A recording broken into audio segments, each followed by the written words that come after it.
Howdy, and welcome to LeeReads, where I talk about the books I've been reading and enjoying lately. Today, I want to talk about a book that I recently finished. I read it over the last week or so. It's one of those books where, when I wasn't reading it, I was just thinking about a lot, not just because of wanting to know what would happen next in the plot, but more so just because I was chewing over the story itself as a whole. And that book is To Shape a Dragon's Breath by Monoquill Black Goose. This is a fantasy set in a secondary world that is based off of our world. If you look at the maps in the front, the naming is different, but a lot of the geography is familiar. The world seems to be based off of a Nordic type of government, and there's a lot of that sort of terminology in the world. The setting of this story, though, it's happening off of the east coast of what's called North Markland, or which would be the northeast of North America. It's about a young woman named Anacus. She is 15 years old, and she is from a small, about 1,000 people, large village on one of the islands off of the east coast of this mainland, who are the indigenous people of that land, and she finds a dragon egg.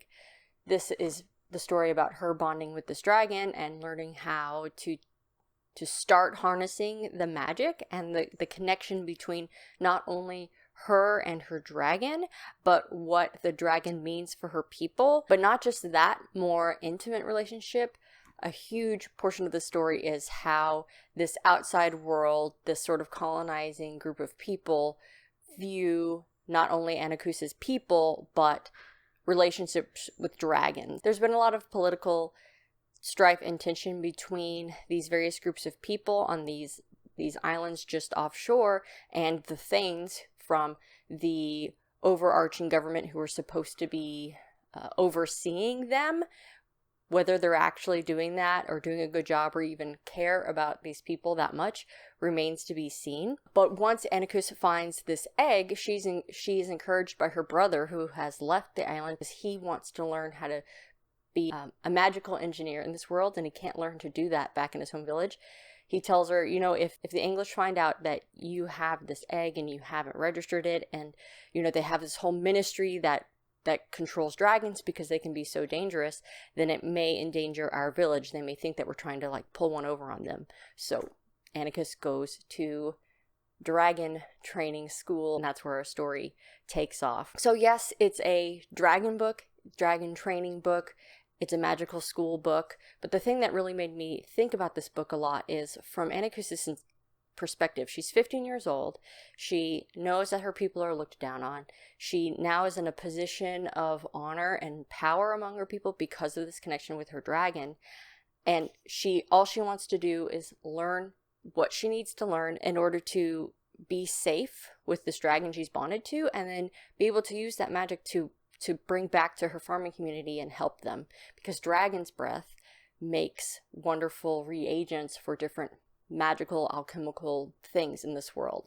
So the world building has a lot of depth to it that you just are kind of skimming from the top of as Anacus is learning about them, but you are, as she's exploring the city and meeting people and sitting in her classes, you're really starting to see this whole world that the author has built up, that a lot of it hangs upon dragoneers being able to shape their dragon's breath and be able to create these magical properties. One of the things that's stressful about reading this book is some of the very ignorant and racist interactions that she has with people who are unfamiliar with her people, and she has to encounter that a lot at her school, whether it is ignorant or whether it's outright hostile. I found that aspect of reading this book very frustrating for her sake. There's a lot of culture clash occurring, but Anacus is trying to get through it, keep her head down, and just do what she needs to do.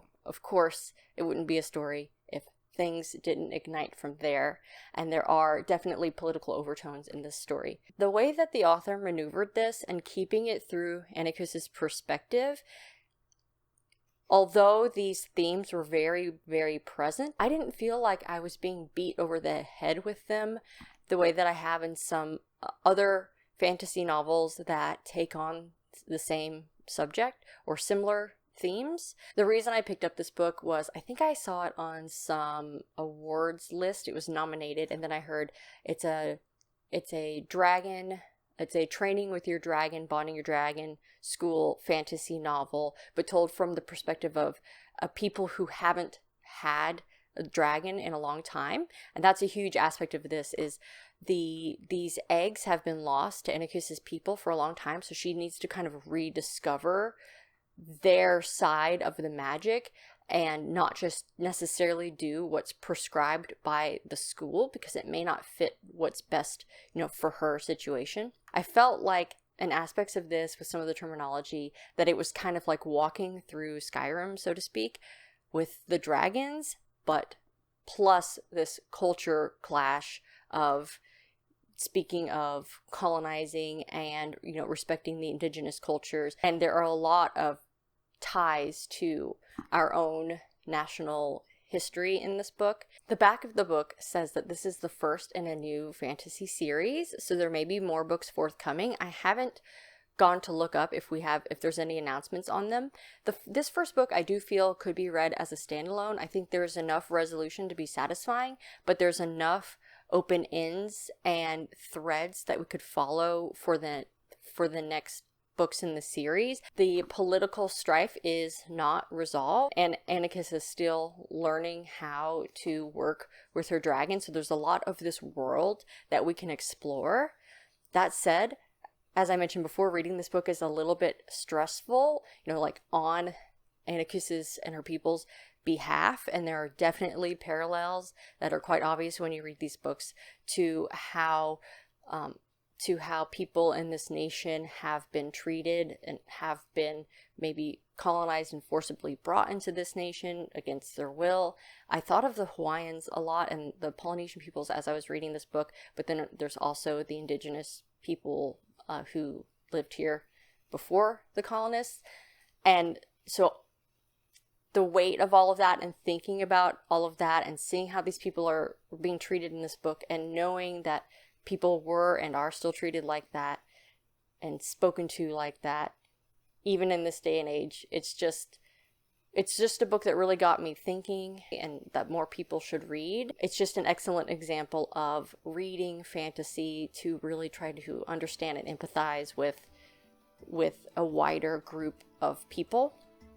And I haven't seen this book talked about too much on BookTube, so I wanted to add my voice to those saying I've really enjoyed this, even if the experience was uncomfortable at points to read. Yeah, that's what I wanted to say. Let me know if you're interested in picking up To Shape a Dragon's Breath, or if you've read it and what you thought about it. If you have any similarly themed fantasy books, I'd love to hear your recommendations. As always, don't forget to support your local library. Thanks.